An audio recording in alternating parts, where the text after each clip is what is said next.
Olá pessoal, bem-vindos de volta. Vamos dar continuidade da nossa aula sobre os componentes dos projetos de esgotamento sanitário. Então a gente vai estar agora na segunda parte já da nossa aula. Um outro componente que vai aparecer nos nossos projetos hidrossanitários são os subcoletores. O subcoletor ele é a tubulação horizontal que recebe os efluentes de um ou mais tubos de queda ou de um ou mais ramais de esgoto, né? Então, aqui a gente vê que provavelmente uma casa térrea. Então, esses subcoletores, eles recebem os efluentes aqui dessas duas caixas aqui de inspeção, né? Que a gente também vai ver o que é aqui um pouquinho mais para frente. Então, esses daqui são os subcoletores. Eles já estão lá no pavimento térreo, ou seja, a gente já saiu de dentro do imóvel e agora a gente já está lá no pavimento térreo, lá fora, né? Fora, na região externa do imóvel. Então, aqui a gente vê um corte de um edifício, para a gente entender onde que fica esse subcoletor. Então, aqui a gente tem o tubo de queda, né? Que a gente tem aqui os ramais de descarga, a gente tem os ramais de esgoto e o tubo de queda. Esse tubo de queda, quando ele chega lá no pavimento térreo, ele encaminha esses efluentes para o subcoletor. E esse subcoletor, ele vai levar esses efluentes lá para fora da edificação, né? Lá para fora daquele imóvel. Então, a gente tem aqui em todos os pavimentos, né? Você está vendo a ligação aqui com os tubos de queda. Então, todos esses pavimentos vão alimentar esse tubo de queda e aí esses efluentes vão todos, né? Através desse subcoletor serem direcionados para a rede de esgoto.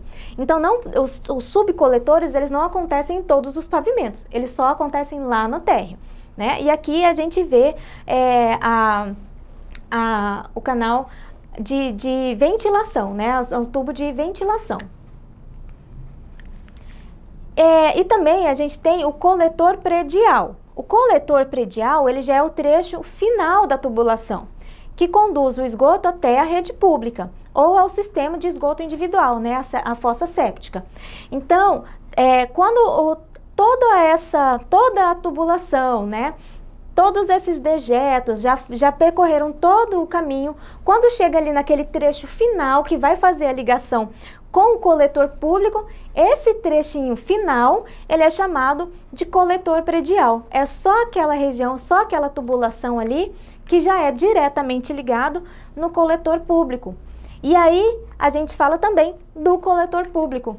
Esse daí já é a tubulação pertencente ao sistema público de esgoto sanitário e se destina a receber e conduzir os efluentes dos coletores prediais. Então, o coletor predial, ele joga os dejetos, os rejeitos, todos aqui no coletor público. Essa parte aqui já não diz mais respeito à área privada, já não diz mais respeito ao proprietário desse imóvel. Aqui já é o poder público, né? Então, esse coletor público, ele recebe todo o esgoto vindo de todos os imóveis através dos seus coletores prediais. E aí a gente vê também os dispositivos de inspeção. Os dispositivos de inspeção, eles podem ser dois: a caixa de inspeção ou a caixa de gordura. Então, a gente vai ver primeiro a caixa de inspeção, que são os pontos de elementos que têm a função de descontinuar a tubulação de esgoto, facilitando a inspeção, a limpeza e a desobstrução do sistema. E eles ocorrem sempre que houver mudança de direção, mudança de declividade ou de dimensão dos coletores e dos subcoletores. E a distância entre as caixas de inspeção não deve ser superior a 25 metros. Então, essas caixas de inspeção que a gente vê aqui, elas são caixas, realmente, né, tampadas, todas elas têm tampa, e elas são feitas para que a água, para que o esgoto passe ali por dentro delas, mas que ele não pare o esgoto, os rejeitos, eles não podem parar dentro dessa caixa. Então, o piso dela, né, a base dela, tem que ter um formato, tem que ser feita de certa forma que as águas passem por ali de forma direta, sem empoçar, sem parar ali, né? Então elas podem ser de concreto, né, como essa daqui. Hoje a gente já encontra as caixas de inspeção prontas. Então ela tem a função de descontinuar essa tubulação para facilitar a limpeza, facilitar a manutenção, né? Então, a cada 25 metros, no máximo, né, cada 20 metros, cada 15 metros, ou sempre que houver uma mudança na inclinação, uma mudança na direção, aí vão aparecer essas caixas de inspeção. Então, nos projetos, vocês vão ver sempre as caixas de inspeção. Um outro dispositivo que eu estava falando para vocês são as caixas de gordura. As caixas de gordura, elas são o ramal que recebe as águas advindas das pias de cozinha e das máquinas de lavar louça. Este dispositivo tem o objetivo de reter as partículas de gordura, de óleos e de graxas. E a caixa de gordura é formada por um tubo receptor, por onde entram os despejos. Do outro lado, há um septo não removível e um tubo de saída.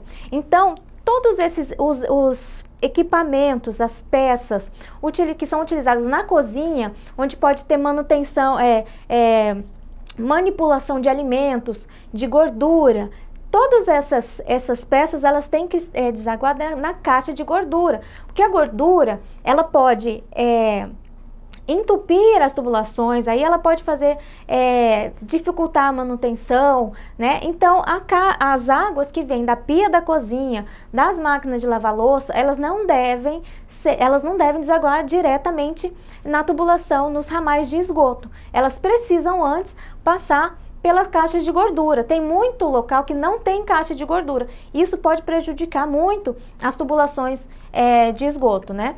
Então, essa daqui, a gente estava vendo que a água entra para um lado, né, tem um septo não removível e um tubo de saída do outro. Então a água entra aqui e aí essa gordura, ela fica aqui em cima.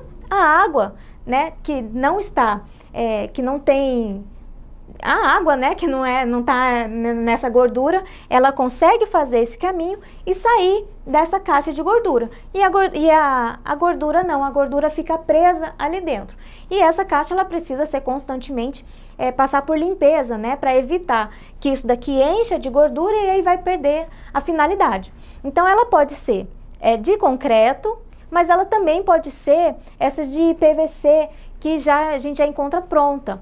Essas de PVC tem vários tipos e tem esse daqui que é um baldinho, né? Então, a gordura vem e fica presa aqui nesse balde e esse balde pode ser retirado depois para passar por limpeza, né? Então, equipamentos, peças de utilização da cozinha sempre tem que passar pela caixa de gordura. E aí a gente vê também os ralos. Os ralos são outra peça, são outros componentes que a gente vai ver em todos os projetos hidrossanitários, né? E eles servem para auxiliar os demais materiais de hidráulica a fazerem a retenção das partículas de esgoto, filtrando a passagem de resíduos maiores. E eles podem ser do tipo sifonado ou não sifonado. O primeiro tipo, né, que é o não sifonado, que é um ralo seco, ele não possui sifão. E, portanto, ele não deve ser usado diretamente aos ramais de esgoto, porque este tipo, o ralo seco, ele permite o retorno dos gases que estão na tubulação, né, para dentro do imóvel. Então, como solução, esses ralos secos, eles devem ser sempre conectados a uma caixa sifonada próxima, né? Então, esse tipo de ralo seco, ele não deve ser utilizado sem que ele seja conectado num ralo sifonado ou numa caixa sifonada, porque senão os gases vão voltar e vão dar aquele mau cheiro dentro da residência, né? E aí depois a gente tem o ralo sifonado. O ralo do tipo sifonado, ele já possui uma camada de água no fundo, né, no seu interior, que impede o retorno dos gases para dentro do imóvel, evitando o mau cheiro. Então essa aqui é a diferença. O O ralo seco, ele tem a entrada aqui de água e a saída. Você vê que a tubulação de saída ela é bem na base. Então, tudo que entra aqui, sai também. Já o ralo sifonado, ele tem esse reservatório aqui embaixo, essa área de reservatório de água. Então, essa água que fica aqui embaixo, ela não permite o retorno dos gases, né, para dentro do imóvel. Então, funciona, essa água, assim, nesse ralo sifonado, a gente chama de fecho hídrico. O fecho hídrico, ele tem essa função de bloquear a passagem dos gases. Então, o fecho hídrico, ele existe na caixa sifonada, mas ele também existe na bacia sanitária, que ele é autossifonado, né? Porque aí fica aquela água ali embaixo, aquela água para impedir que os gases voltem para dentro da residência. E também a gente conhece o sifão que fica ali na pia, né? Então, esse sifão, ele também tem a função de acumular essa água aqui embaixo e impedir o retorno dos gases, certo? Então, essas são todas as definições que a gente precisava ver antes de falar do projeto. E aí, então, nas próximas aulas a gente vai ver o projeto hidrossanitário propriamente dito e também o projeto de águas pluviais, porque, como eu falei, os projetos hidrossanitários, eles abrangem tudo aquilo que tem a ver com água. Então, a água pluvial que entra ali naquele imóvel, ela precisa ser escoada e essas tubulações, elas também vão ser previstas nos projetos hidrossanitários. Ok? Então, eu espero vocês na próxima aula para a gente dar continuidade nesse tema. Beijo, até lá. Tchau, tchau.